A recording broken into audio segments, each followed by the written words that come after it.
Coucou tout le monde, me revoilà après quelques mois de silence où je m'excuse vraiment. Certains sont venus un petit peu savoir ce qui se passait. Eh ben tout se passait bien, enfin du moins j'ai pris une pause, non pas par volonté, mais parce que j'ai eu un combat à mener. Alors par combat, entendons-nous bien, hein, c'est pas un combat contre la maladie, tout va bien de ce côté-là. Suite à la naissance de ma fille, tout s'est bien passé aussi. Je vous ferai d'ailleurs une petite vidéo que vous allez trouver, comme je vous l'avais dit, pour vous raconter un petit peu ce parcours qui a été assez atypique pour une cinquième grossesse et un cinquième accouchement. Je ne m'attendais pas du tout à ça. Mais voilà, je vais vous faire une petite vidéo pour parler de ça, pour pas non plus saturer cette vidéo et que si vous n'êtes pas intéressé par le sujet, que vous n'ayez pas à vous taper tout ça. Voilà. Donc une mise en pause pour un combat, oui, le combat de l'instruction en famille, un combat qui me tient à cœur depuis 4 ans maintenant, suite à comment dire, suite au confinement, suite à tout ce que ça a mis en lumière. Avec mon mari, nous sommes passés à l'action et ça a permis comment dire, d'un seul coup de régler plusieurs problèmes où nos enfants ne se sentaient pas comment dire, se sentaient pas épanouis à l'école. Donc voilà, donc avec l'IEF, vous savez que les lois ont durci et que là, nous sommes fermement en train de rentrer en action pour faire entendre notre voix et la voix de nos enfants, ainsi que tous les enfants de France qui sont pas bien à l'école. Ben oui, l'école ne convient pas à tout le monde. Ça peut pas aller pour tout le monde. Nombre de personnes au cabinet qui me disent: «Oh là là, mes années d'école, ça a été catastrophique, les premières douleurs, les premières souffrances.» Voilà, donc c'était il y a quelques années déjà. Maintenant, on a des problèmes de harcèlement, on a d'autres choses. Donc les inspecteurs académiques, les enseignants font du mieux qu'ils peuvent, du moins les enseignants, parce qu'eux, ils sont vraiment sur le terrain pour régler ça. Mais voilà, on voit ce qu'il en est. De toute façon, je ne vais pas vous faire l'actualité, on n'est pas là pour ça. Mais donc c'est un combat qui demande beaucoup d'énergie, on est tout un collectif, et d'un coup, il a fallu, comment dire, ben, passer à l'action un petit peu, du moins les premières marches sont franchies. Donc voilà, donc ça c'est arrivé au mois de mars, nous avons dû déposer un dossier de demande d'instruction, comme tous les ans, enfin tous les ans. Avant c'était une déclaration, donc ça passait tout seul, maintenant c'est une demande d'autorisation. Et voilà, suite à cette autorisation, enfin cette demande d'autorisation, nous avons eu un retour au mois de mai, le jour de notre anniversaire de mariage, en plus comme beau cadeau, pour dire que nos enfants avaient tous les quatre le refus de continuer l'instruction en famille et devaient être scolarisés à la rentrée prochaine. Alors, ce qui est assez fou, parce que les contrôles passent super bien. Au dernier contrôle, nous avons même été félicités au niveau collège, parce que tout ce qui a été mis en pratique pour les enfants et leur culture humaniste a été vraiment souligné. Nous avons été félicités également par l'inspecteur. Et donc, voilà, on est tombé de haut, oui et non, parce qu'on savait que on allait être, comment dire, ça allait se passer mal, soit pour nous et pour d'autres, ou bien se passer pour nous, mais aussi ça allait pas bien se passer pour d'autres aussi. Et ce qui est le cas. Voilà. Donc nous sommes dedans et c'est un combat que nous faisons pour nos enfants, mais pour tous les enfants de France, mais aussi pour qu'un enfant qui est en situation difficile à l'école, et ben, si ses parents se sentent en capacité de le faire, puissent le scolariser à la maison via le CNED ou des cours par eux-mêmes, ou s'il y a du harcèlement, des choses comme ça, que les enfants aient le choix, en fait. C'est toujours pareil, c'est pas rester dans un modèle unique, une case unique où tout le monde doit faire comme ça. Non, on est tous différents et on a tous des aspirations différentes. Et si un jour mes petits-enfants ne peuvent pas faire l'instruction en famille parce que moi, à l'instant T, je ne me suis pas battue, eh ben, je pense que ça va être une sacrée culpabilité que je risque de porter. Donc je ne peux pas rester indifférente à ça. Et même si on avait eu l'autorisation cette année, on se serait battu aussi parce que c'est pas possible ce qui se passe. Voilà. Donc voilà pourquoi cette longue pause. Je vais reprendre les newsletters, mais sûrement par format vidéo pour que ça prenne moins de temps. Parce que le format écrit, ça demande un gros travail d'écriture, de la correction, de la mise en page. Ça demande un gros travail. Et ben maintenant, ça va être, enfin, du moins à l'instant T, le format vidéo, je pense, va être plus accessible pour moi. Aussi, vous allez retrouver en bas, normalement, dans la newsletter, une séance de FT sur les chakras. Donc, ça va être une petite série de vidéos pour vous permettre d'harmoniser de façon autonome vos chakras. Je ferai sûrement une autre vidéo aussi pour que vous rendiez compte quel chakra a besoin d'être stimulé, harmonisé, nettoyé. Donc voilà ce qu'il en est un petit peu pour la pause. Cette pause s'arrête cette semaine parce que voilà, le congé maternité s'arrête. Bon, j'ai bien pris mon temps. Il a fallu rassembler mes ressources, mes énergies. Donc l'activité reprend ce week-end. Enfin ce week-end, oui, pour les premières consultations. Donc nous voilà repartis. Également, tout ce qui concernait le réseau thérapeute que je vous mettais en lien. Alors pourquoi il n'y en a pas eu d'autres? Alors il y en a d'autres, mais j'ai pas encore tous les documents qui permettent de vous parler d'eux.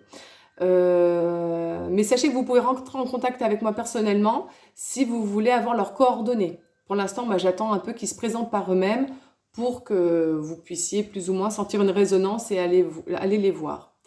Donc il y a un couple aussi qui était partant pour se présenter et pour d'un moment, ils ont dit stop, nous, on va plutôt maintenant passer en mode retraite. On va peut-être faire des consultations à droite à gauche, mais on n'est pas prêt à recevoir une pleine activité dans les thérapies que nous proposons.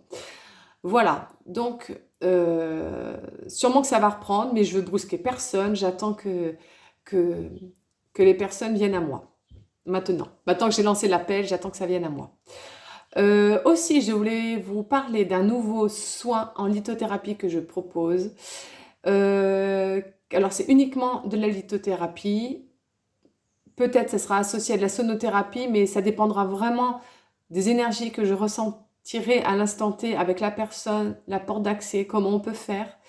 Mais c'est un soin énergétique uniquement avec des pierres, essentiellement, pour nettoyer le corps énergétique, apaiser le corps mental, apaiser le corps émotionnel, enlever les parasites que nous avons sur le camp éthérique, les pensées limitantes, les peurs qui sont piégées, les émotions aussi qui sont cristallisées dans notre champ aurique, les attaches énergétiques, parce que voilà, nous sommes en interaction les uns avec les autres, et heureusement d'ailleurs, hein, je ne reviens pas sur ça, mais nous avons des attaches et des fois on vient de manière consciente ou inconsciente, ça dépend à qui nous avons affaire, on vient se brancher sur nos énergies. Personnellement, j'en ai fait les frais par quelqu'un de mal intentionné, hein, qui avait vraiment cette idée de piquer de l'énergie, de se brancher sur mes chakras directement. Donc voilà, bon, ben, on est dans un monde où l'humain, eh ben, il a ses expériences à faire et moi, comme cette autre personne, eh ben, on a des expériences à faire aussi. Donc, quand la personne, on la connaît intimement, la personne vient nous piquer directement sur le chakra. Quand c'est des personnes qu'on connaît de manière un peu plus à distance, la personne vient se brancher sur notre champ énergétique. Voilà.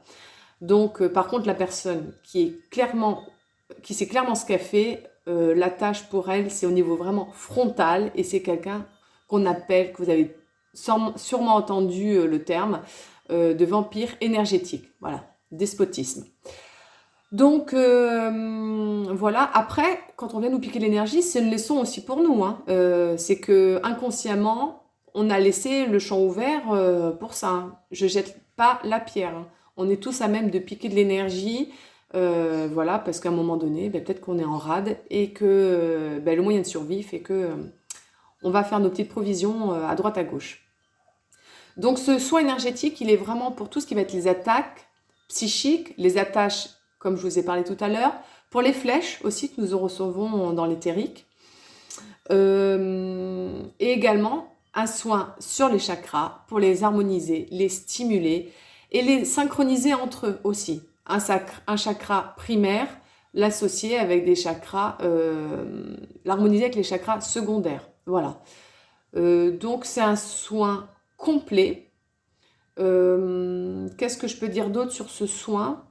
Il y a un soin sur le champ énergétique, sur voilà, sur la vitalité, sur tout ce qui peut être problématique. Et forcément, si sur notre champ... Alors, ça va pas agir, voilà, directement sur la maladie. Ça ne vient pas agir directement sur le corps physique. Les pierres sont posées sur le corps physique, mais les protocoles des pierres n'agissent sur le corps énergétique. Alors, forcément que l'action sur la maladie ne va pas se voir d'entrée de jeu. On dit que ça n'a pas un lien forcément direct.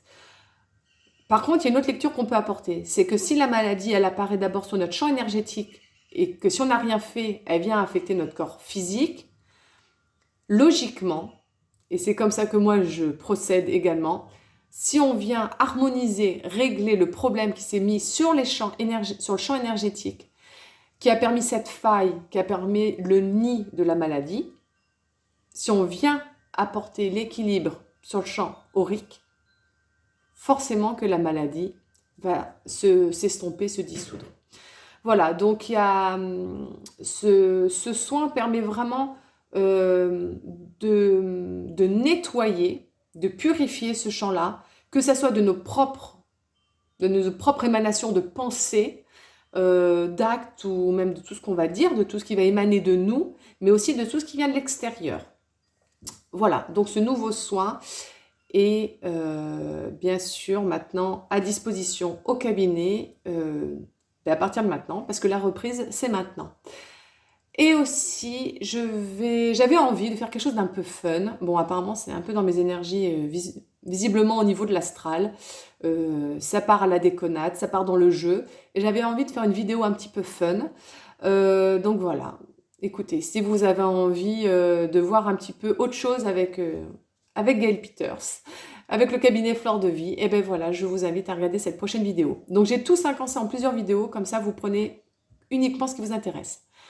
Voilà, je pense que je vous ai tout dit. Je regarde vite fait mes fiches. Ben oui, tout est dit. Tout est dit. Donc voilà, donc une prochaine vidéo où il y a la séance de FT pour le chakra racine, premier chakra que nous allons voir. Une deuxième vidéo sur le projet surprise de l'année dernière qui s'est conclu cette année avec l'arrivée de bébé. 5e quand même, hein, c'est pas le premier. Hein, donc je sais un peu de quoi je parle. Et dans le coup, ben, ça nous montre qu'en fait, on ne sait rien du tout. Que ce soit le premier ou le 5e, et ben, on a toujours à apprendre de l'expérience. Et ensuite, une autre vidéo, et ben fun, cette fois-ci. Voilà, je vous embrasse tous bien fort. Je vous souhaite une excellente journée ou une bonne nuit en fonction du moment où vous regarderez cette vidéo. Et je vous dis à très bientôt.